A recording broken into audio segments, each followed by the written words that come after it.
श्री सदगुरु महाराज की जय।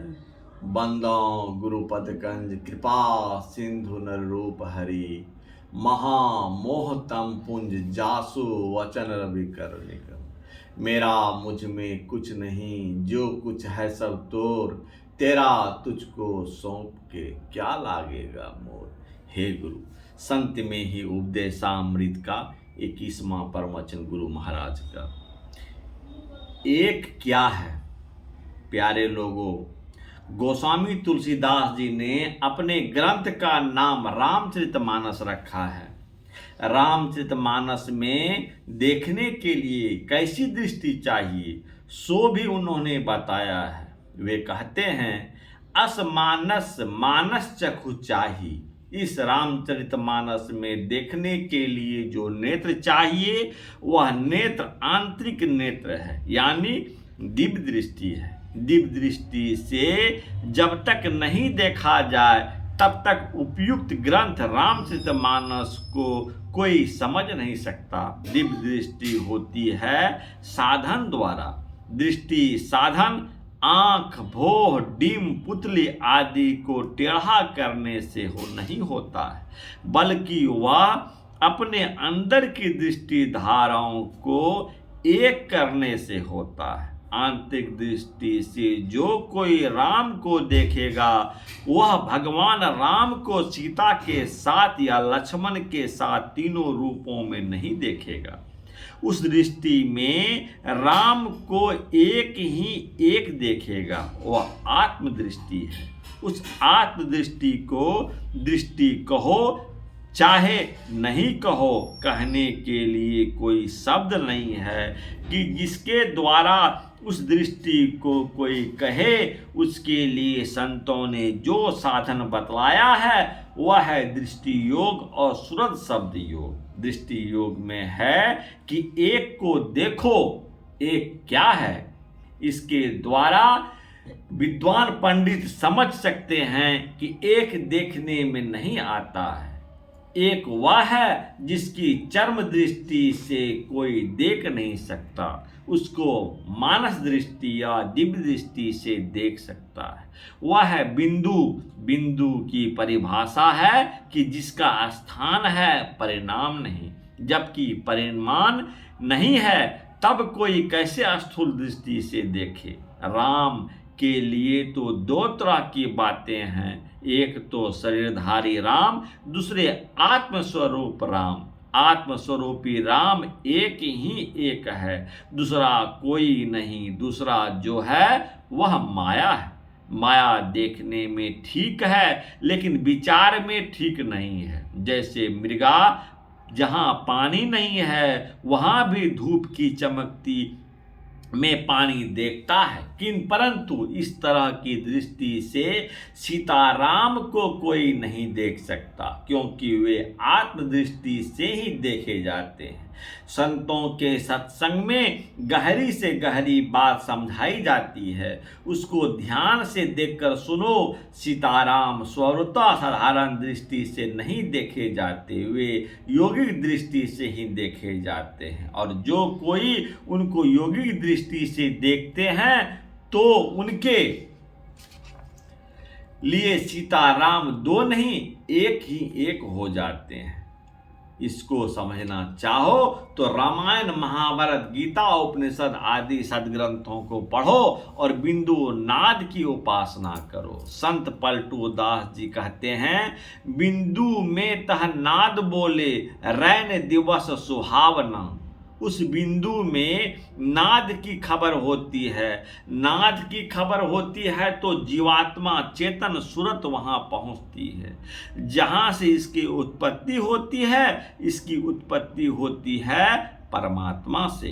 अव्यक्त अनादि अनंत अजय अज आदि मूल परमात्म जो, ध्वनि प्रथम अस्फुटित पराधारा, जिनसे कहिए स्फोट है सो। है स्फोट ही उद्गीत वही, ब्रह्मनाद शब्द ब्रह्म ओम वही, अति मधुर प्रणव ध्वनि धार वही। है परमात्म प्रतीक वही। यह शब्द बिंदु को पकड़े बिना अर्थात दृष्टि योग साधन किए बिना जानने में नहीं आता है। इसके जानने में बड़ी गंभीरता है। इसके लिए बहुत सत्संग चाहिए, शुद्ध गुरु चाहिए। ज्ञान कहे अज्ञान बिनु, तम बिनु कहे प्रकाश, निर्गुण कहे जो सगुण बिनु, सो गुरु तुलसीदास। ऐसा कहा है। यह बात समझने के लिए, समझाने के लिए संत मत का सत्संग है और दूसरे मत का सत्संग नहीं है। संत गुरु और पंथ न जाना, या ही संत पथ हित माना। यह ऐसे का मत नहीं है जो बेविचार हो, नशा चोरी हो, मिथ्याचारी हो। इसका मत नहीं है। अपने को शुद्ध करो और संत मत का सत्संग करो। करते करते तब इसको जानोगे। गुरु के संबंध में गोस्वामी तुलसीदास जी ऐसा ही कहते हैं। ज्ञान कहे अज्ञान बिनु, तम बिनु कहे प्रकाश, निर्गुण कहे सगुण बिनु, सो गुरु तुलसीदास। ज्ञान तब कहे जब अज्ञान के स्तर से निकल जाए। अज्ञान के स्तर से वह निकलता है जो माया के स्तर से निकलता है। प्रकाश कहते हैं ज्योति को, ऐसी ज्योति जहां अंधकार नहीं है। निर्गुण जो रज सत और तम इन तीनों गुणों को भिन्न हो, और सगुण वह है जो इन तीनों गुणों से संयुक्त हो। रजोगुण उत्पादन करता है, सतोगुण पालन करता है, तमोगुण विनाश करता है। ऐसा जो महान ज्ञान है उसको जानने के लिए जो दृष्टि चाहिए, जो ज्ञान चाहिए, उसके लिए उतने बड़े जो गुरु हो उनसे जाने, तब लाभ उठा सकेंगे।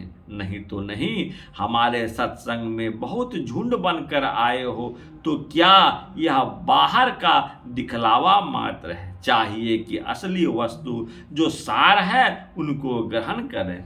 जो सबसे बड़े हैं उनको जाने वे कौन हैं। संत पलटू साहब ने कहा है, सबसे बड़े हैं संत दूसरा नाम है, तीसरे 10 अवतार तिन्हें परनाम है। ब्रह्मा विष्णु महेश सकल संसार है। अरे हाँ पलटू, सबके ऊपर संत मुकुट सरदार है। ऐसा क्यों? अमृत नीका कहे सब कोई, पिए बिना अमर नहीं होई। कोई कहे अमृत बसे पाताल, नरक अंत नित ग्रास काल। कोई कहे अमृत समुंदर माही, बड़ बानल क्यों सोखत ताही। कोई कहे अमृत शशि में बास, घटे बढ़े क्यों होई नाश। कोई कहे अमृत सुरंग माही, देव पिए क्यों खिर खिर जाही। सब अमृत बातों की बात, अमृत है संतन के साथ। दरिया अमृत नाम अनंत, जाको पी पी अमर भये संत। संत जन कभी शरीर को अमर नहीं कहते। अमर एक आत्मा है। वह आत्मा भिन्न भिन्न नहीं है, एक ही एक है। उसी को परमात्मा का ज्ञान होता है। इन सब बातों को जानने के लिए लोगों को आना चाहिए। आप सब लोगों को मेरा आशीर्वाद है। यह प्रवचन दिनांक 30/7/1970 ईस्वी को महर्षि मही आश्रम के नवनिर्मित सत्संग हॉल में गुरु पूर्णिमा के अवसर पर आशीर्वचन के रूप में हुआ था। सुक्तिकरण अद्वय मीच मनादि मनंत रूप माध्य पुराणं नव योगं च वेदुल दुर्लभ मधुर भातम भक्तो गोविंद मादि पुरुषं तमंग भाजामी। ब्रह्म संहिता में भावार्थ, मैं आदि पुरुष भगवान गोविंद का भजन करता हूँ जो अद्वय अद्युत अनादि है तथा अनंत रूप होते हुए भी आदि पुराण पुरुष और नित्य यौवन युक्त रहते हैं। श्री भगवान से सच्चिदानंद रूपों का प्रायः वेदों का परगामी विद्युच मणि जानते हैं, पर विशुद्ध अनंत भक्तों को तो उनके दर्शन नित्य से ही प्राप्त होते हैं। श्री सद्गुरु महाराज की जय। प्यारे भक्तों, यदि अच्छा लगे तो जरूर गुरु महाराज की कृपा से निरंतर सुने। सारे लोग परिवार को सबको सुनाएं और इस चैनल को सब्सक्राइब और शेयर करें, फॉलो करें। हे गुरु, जय गुरु महाराज। आरती संग सत